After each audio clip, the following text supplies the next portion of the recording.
Assalamualaikum warahmatullahi wabarakatuh. Halo sahabat semua, semoga kalian dalam keadaan sehat dan selalu dalam lindungan Allah SWT.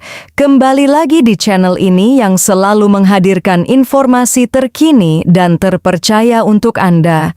Sebelum kita mulai, jangan lupa like, komen, dan subscribe agar Anda tidak ketinggalan informasi penting lainnya.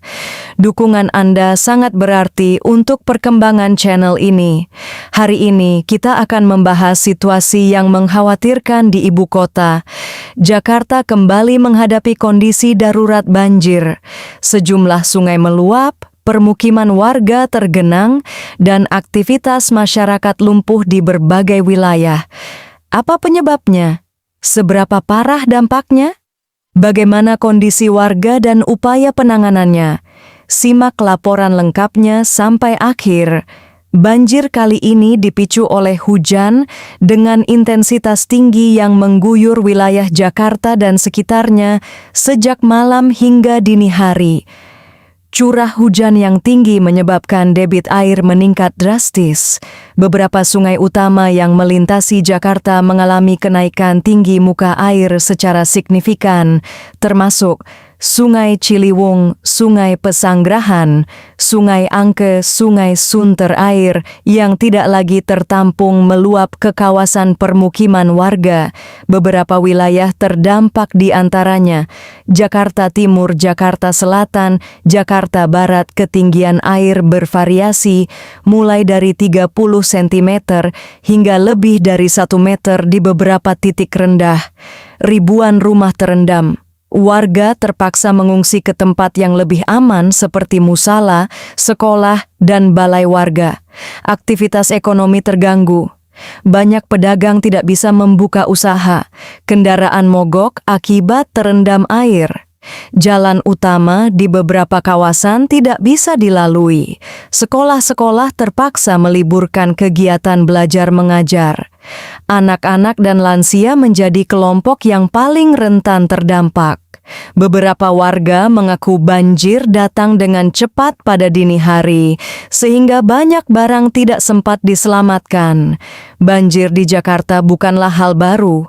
Ada beberapa faktor utama penyebabnya: curah hujan ekstrim, kapasitas sungai yang terbatas, sistem drainase yang belum optimal, alih fungsi lahan dan berkurangnya daerah resapan air, penurunan permukaan tanah di sejumlah wilayah Jakarta.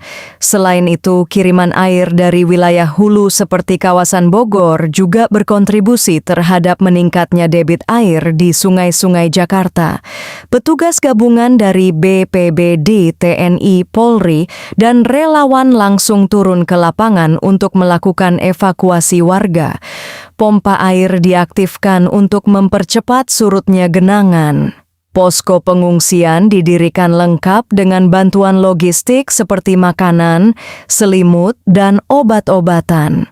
Pemerintah daerah juga melakukan pemantauan tinggi muka air secara berkala untuk mengantisipasi potensi banjir susulan. Beberapa pintu air dilaporkan berada pada status siaga, sehingga masyarakat diminta tetap waspada.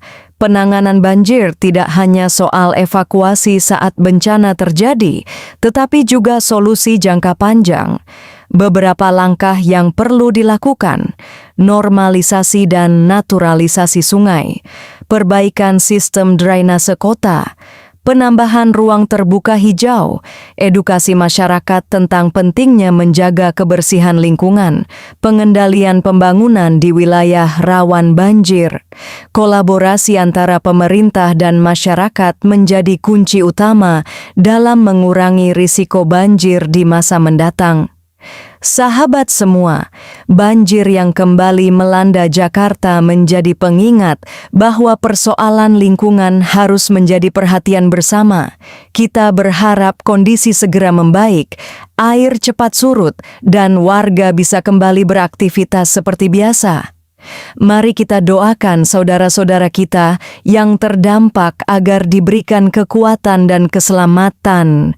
Terima kasih sudah menonton sampai akhir. Jangan lupa like, komen, dan subscribe agar Anda selalu mendapatkan informasi terbaru dan terpercaya dari channel ini. Wassalamualaikum warahmatullahi wabarakatuh.